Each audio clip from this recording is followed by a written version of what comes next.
Bagaimana membuat warna air tambak menjadi hijau dan stabil? Memangnya penting air tambak udang berwarna hijau di awal tebar? Mengapa di kolam outdoor atau berhubungan langsung dengan sinar matahari memerlukan tumbuhnya fitoplankton menguasai tubuh air dalam seluruh kolam? Di bumi ini, tumbuhan hijau ataupun pohon-pohonan sering disebutkan sebagai paru-paru bumi. Hal ini terjadi karena daun-daun yang banyak mengandung butir-butir hijau daun dapat menangkap energi sinar matahari dengan kandungan UV-nya untuk menghasilkan oksigen. Maka, kita atau makhluk hidup akan hidup nyaman di antara area yang dipenuhi dengan tumbuhan. Begitupun juga terjadi pada kolam, sebagai miniatur ekosistem kehidupan di alam. Akan tercipta lingkungan yang stabil dan nyaman apabila ada tumbuhan aerenik yang kita sebut fitoplankton yang hidup di air. Bagaimana fitoplankton bisa hidup dengan stabil? Apakah makanannya dan berpengaruh terhadap apa saja di lingkungan air?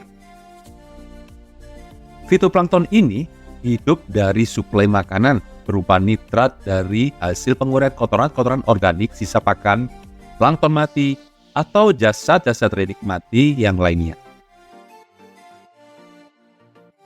Bagaimana cara menstrategi hidup jenis plankton yang bagus dari jenis green phytoplankton atau chlorella? Di kolam yang baru terisi air, setelah kita menyiapkan air kolam dengan sistem desinfektan atau suci hama dari hewan-hewan pembawa sakit pada udang, maka kita perlu membentuk warna air dengan menumbuhkan fitoplankton. Bertumbuhnya fitoplankton bergantung dari massa bahan organik terlarut di air sebagai suplai makanannya. Maka, di awal sebelum tebar, pemberian pupuk yang mengandung nitrat diperlukan.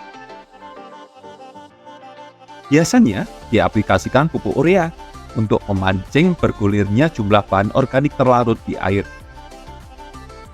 Apabila kolam sudah terisi udang, bahan organik terlarut bisa didapat dari sisa-sisa pakan yang berada di air, secara perlahan akan meningkatkan kadar bahan organik terlarut di air sebagai sumber pupuk alami dan nitrat di kolam. Dalam pertumbuhannya, pada sistem fotosintesis fitoplankton dengan klorofilnya akan memakan nitrat untuk pembentukan sel-selnya.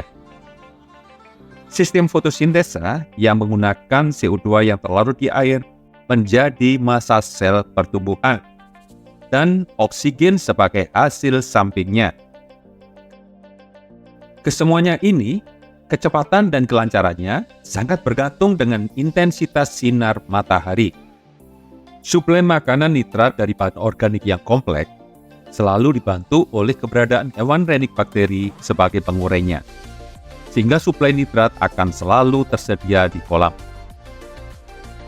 Keberadaan CO2 di kolam bisa didapatkan dari hasil sisa-sisa perombakan bahan organik dan pelepasan dari kelarutan CO2 dari aplikasi kapur pertanian atau kaftan, dolomit, atau juga akibat pernapasan hewan-hewan air pada malam hari. Kedua jenis kapur ini sangat diperlukan untuk menjaga kestabilan kualitas air yang sangat dinamis. Apabila kita melihat danau atau kolam air di alam yang bening dan jernih, maka ekosistem kehidupan yang terjadi sangat kompleks. Semua kehidupan selain ikan akan ikut tumbuh dengan baik. Tanaman-tanaman air, hewan-hewan renik lain yang hidup berdampingan dengan ikan sebagai rantai makanannya. Apakah lingkungan yang bening ini sesuai untuk hidup ikan dengan jumlah biomasa yang banyak? Seperti ikan dengan 30 kg per meter kubik air atau dengan udang 2 kg per meter kubik air. Tentu tidak akan bisa terjadi di alam hal seperti itu. Sebagai faktor pembatas kehidupan di dalam air adalah oksigen terlarut di seluruh badan air.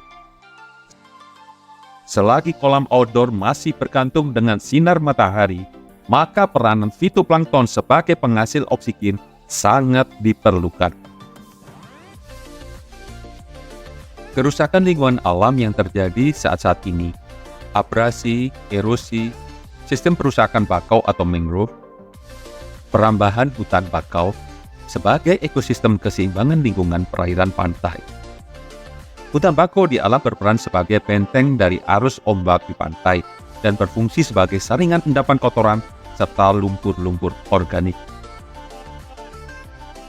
Rusaknya ekosistem tumbuhan bakau akan mengakibatkan abrasi dan erosi di daerah pantai yang berakibat pada pola pengadukan di pantai semakin tinggi, sehingga kotoran-kotoran bahan organik dari hulu sungai yang bermuara di laut akan semakin mudah teraduk. Maka bahan organik terlarut di pantai akan meningkat tinggi, bisa sampai pada 60 ppm atau bahkan lebih.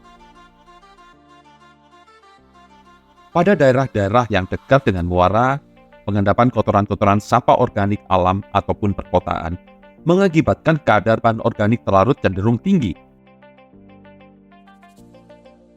Seperti sebagian besar area pantai di sepanjang pesisir utara Pulau Jawa. Maka perlu adanya instalasi penampungan atau reservoir untuk menampung air yang perlu kita olah untuk mengendapkan atau menurunkan kadar bahan organik terlarut sebelum dipakai di lingkungan kolam budidaya.